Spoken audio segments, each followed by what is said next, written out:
بسم اللہ الرحمن الرحیم ایاک نعبد و ایاک نستعین۔ میں آج اپنے ان سارے پاکستانیوں کا شکریہ ادا کرنا چاہتا ہوں کہ جو آج سڑکوں پہ نکلے، جنہوں نے مظاہرے کیے، پروٹیسٹ کیا، ایک الیکشن کمشنر کے ایک جانبدار فیصلے، ایک سازش کا حصہ بن کے، ایک مافیا کا حصہ بن کے اس نے جو فیصلہ کیا آج، اور جس کی وجہ سے میری قوم سڑکوں پہ نکلی، میں سب کا شکریہ ادا کرنا چاہتا ہوں۔ پہلے تو میں اپنی قوم کے سامنے یہ رکھنا چاہتا ہوں یہ کیا فیصلہ ہے، یعنی یہ توشہ خانہ کیا چیز ہے۔ توشہ خانہ وہ ہے کہ جب ملک کا پرائم منسٹر، اس کے وزیر، اس کے آرمی چیف، ان کو جب پریزنٹس ملتے ہیں، جب وہ اقتدار میں ہوتے ہیں، تو جب ان کو تحفے ملتے ہیں، تو یہ جو سارے تحفے ہیں یہ جاتے ہیں توشہ خانہ کے اندر۔ ایک پورا ریکارڈ ادھر قائم کیا جاتا ہے۔ اس توشہ خانہ سے ایک قانون کے تحت آپ فیصلہ کر سکتے ہیں کہ میں ایک آدھی قیمت، ہمارے دور میں آدھی قیمت ہم دے کے ہم وہ خرید سکتے ہیں وہاں سے۔ سارا ریکارڈ اس کا ہے پڑا ہوا توشہ خانہ میں۔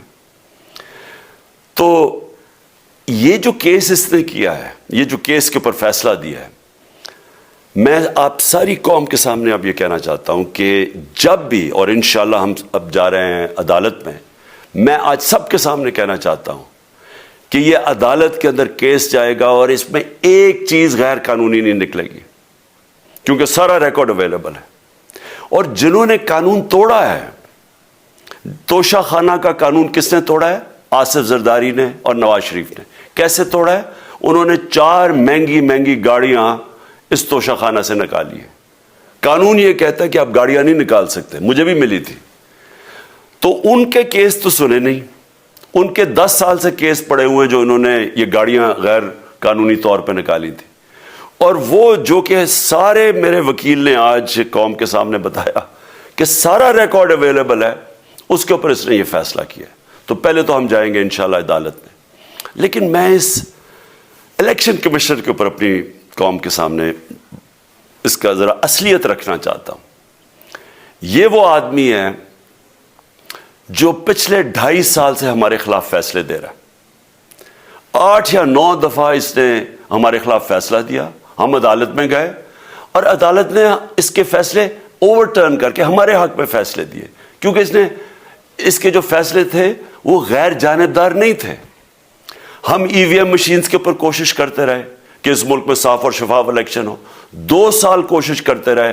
اس الیکشن کمیشن نے پیپلز پارٹی اور نون لیگ کے ساتھ مل کے وہ نہیں ہونے دیا۔ ہم نے عدالت میں گئے کہ جو سینٹ کے اندر پیسہ چلتا ہے، سینٹ کے الیکشنز کے اندر، کہ وہ ووٹ ویریفائبل ہونی چاہیے، یعنی لوگوں کو پتہ ہونا چاہیے کہ آپ کے ایم پی کدھر ووٹ ڈال رہے ہیں۔ ہم سپریم کورٹ میں گئے، سپریم کورٹ میں اجازت دے دی کہ ووٹ ویریفائبل ہونی چاہیے، اس نے روک دی۔ اس کے بعد یوسف رضا گیلانی کا بیٹا پیسے دیتے ہوئے پکڑا گیا ووٹ خریدتے ہوئے، اس نے کوئی ایکشن نہیں لیا۔ یہ اس نے جب ہمارا یہ ابھی جو آڈیو لیکس ہوئی ہے، اس کے اندر کیا چیز آئی ہے سامنے؟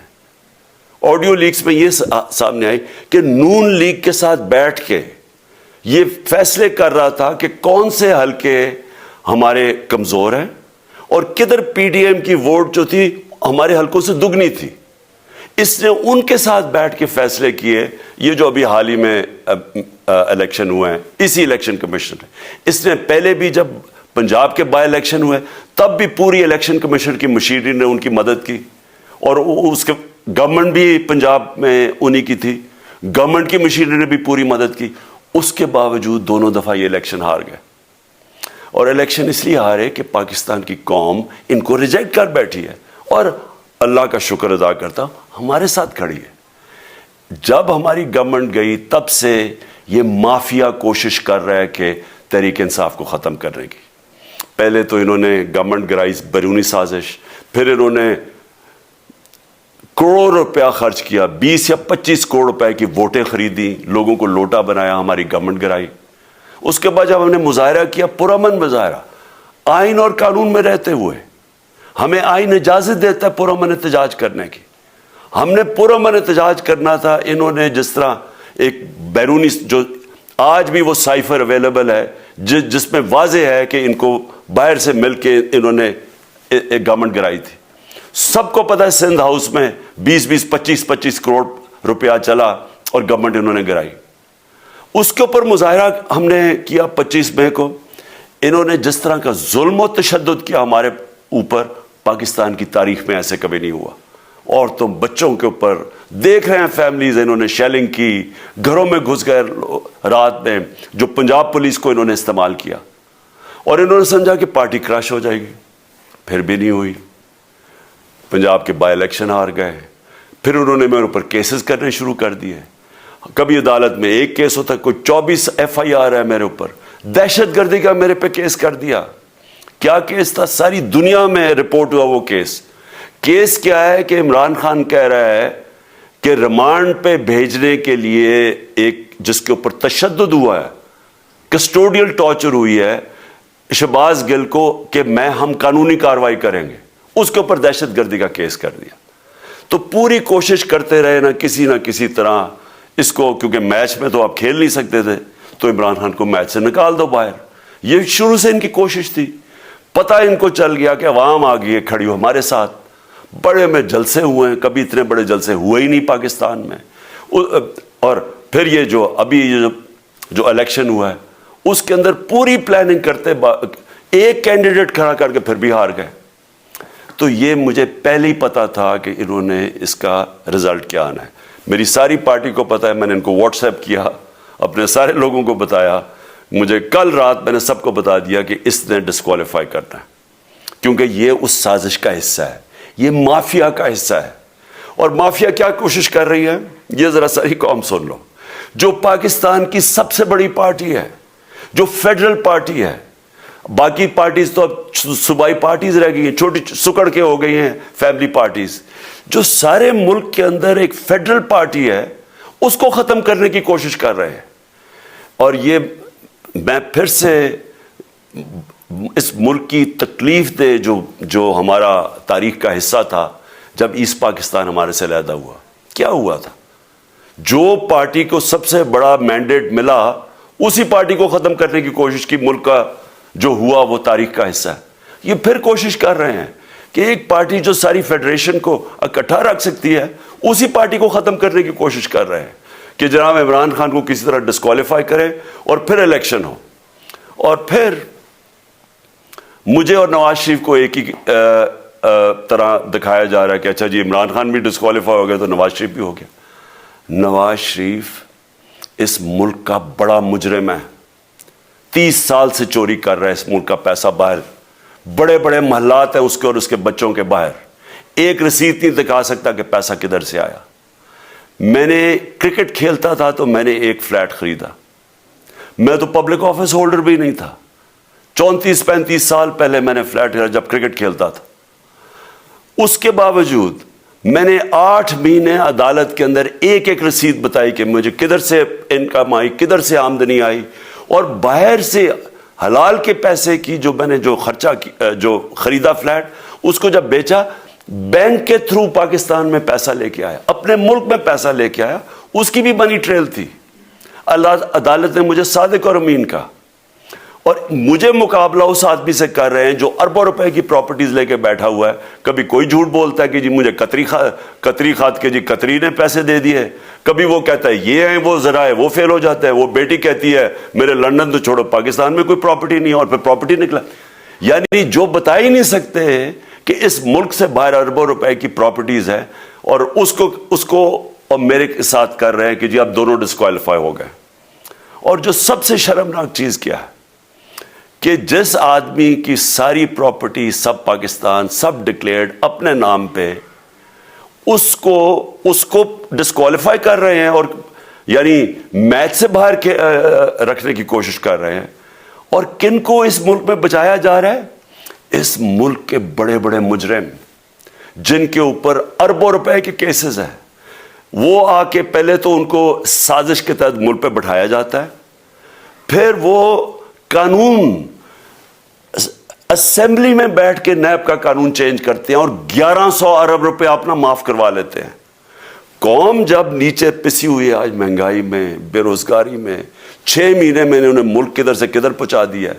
آج دنیا کہہ رہی ہے کہ پاکستان قرضے نہیں اپنے واپس کر سکتا، ہمارے بانڈز کریش کر گئے ہیں، ہماری انڈسٹری نیچے جا رہی ہے، ہمارا فورن جو پاکستان میں ڈالرز آنے تھے ایکسپورٹس بھی نیچے جا رہی ہیں، ریمیٹنس بھی نیچے جا رہی ہے، ملک کی دولت کم ہو رہی ہے، گروتھ ریٹ نیچے چلی گئی ہے، کسان علیحدہ سڑکوں پہ نکلے ہوئے ہیں، ٹیکسٹائل انڈسٹری وہ 20% بند ہو گئی ہے. 6 مہینے میں وہ پاکستان کو یہاں لے کے آئے ہیں اور اپنے صرف پیسے بچا رہے ہیں، صرف آ کے اپنی چوری بچا رہے ہیں. اور جو آدمی 26 سال سے سٹرگل کر رہے ہیں اس ملک میں، قانون کی بالادستی ہو، انصاف ہو، احتساب ہو، اس کے اوپر کیسز کر رہے ہیں اس طرح کے، صرف اور صرف میرا منہ بند کرنے کے لیے. میں آج اپنی ساری قوم کے سامنے یہ آپ سب کے سامنے یہ وعدہ کرتا ہوں کہ میری جتنی بھی زندگی ہے وہ ان چوروں کا مقابلہ کرنے کے لیے. میں اس کو سیاست نہیں سمجھتا، میں اس کو جہاد سمجھتا ہوں. یہ جو مافیا بیٹھا ہوا ہے جس کا یہ حصہ ہے یہ الیکشن کمشنر، میں جب تک زندہ ہوں میں ان کا مقابلہ کروں گا. میں اپنے سارے آج جو پروٹیسٹرز بیٹھے ہیں، میں آپ سب کو آج پہلے تو شکریہ ادا کرتا ہوں. اب میں کہتا ہوں کہ اب آپ پروٹیسٹ ختم کر دیں. آج آپ پروٹیسٹ اب ختم کر دیں کیونکہ لوگ اس وقت مشکل میں ہیں اور میں نہیں چاہتا کہ میری قوم مشکل میں ہو. لیکن آپ سب تیاری کریں. میں نے کہا تھا مہینے کے اینڈ میں لانگ مارچ کروں گا اور میں پوری طرح انشاءاللہ اس ملک کی تاریخ کی یہ سب سے بڑا پروٹیسٹ ہوگا. اور یہ صرف لانگ مارچ پہ ختم نہیں ہوگا، یہ میری حقیقی آزادی کی تحریک چلتی رہے گی جب تک اس ملک کے اندر قانون کی بالادستی قائم نہیں ہوگی. اس طرح کے چور، اس طرح کے ڈاکو، اس طرح کے مافیا، اس طرح کا یہ کرپٹ الیکشن کمشنر جب تک یہ بیٹھے ہیں میری یہ تحریک چلے گی. اور میں اپنی ساری قوم کو آج کہہ رہا ہوں کہ یہ ملک ایک فیصلہ کن موڑ پہ ہے. اگر ہم جو اللہ کا حکم ہے کہ ظلم اور ناانصافی کے سامنے کھڑے ہو، جہاد کرو، اللہ کا حکم ہے امر بالمعروف، اچھائی کے ساتھ کھڑے اور اس طرح کے چوروں کے خلاف کھڑے ہو، جب تک ہم قوم اس فیصلہ کن وقت پہ اب جدوجہد کرنے کے لیے تیاری نہیں کریں گے، ہم ان چوروں سے اپنی جان نہیں چھڑا سکیں گے. جہاد اللہ نے ہمارے پہ فرض اس لیے کیا ہے کہ جب ہم ظلم کا مقابلہ کرتے ہیں اپنی بہتری کرتے ہیں، ظلم کم ہو جاتا ہے. جب ہم اس طرح کی ناانصافی اور ظلم کے سامنے سر جھکاتے ہیں ہماری معاشرہ تباہ ہو جاتا ہے. جب معاشرہ اچھے اور برے کی تمیز ختم کرتا ہے، یہ چور جا کے ملک کا فیصلہ کرتے ہیں، وہ معاشرہ کو تباہ کر دیتے ہیں. ہم آج اس فیصلہ کن وقت پہ کھڑے ہیں. میں آپ کو کال دوں گا، پھر سے میں آپ کو کہوں، اور انشاءاللہ اس ملک کی تاریخ کی یہ سب سے بڑا مظاہرہ ہوگا، یہ سب سے بڑی پروٹیسٹ موومنٹ ہوگی اور یہ رکے گی نہیں. اب یہ جب تک ہم اس ملک کو حقیقی طور پہ آزاد نہیں کرتے، یہ میری پروٹیسٹ موومنٹ اب چلتی رہے گی. پاکستان زندہ باد.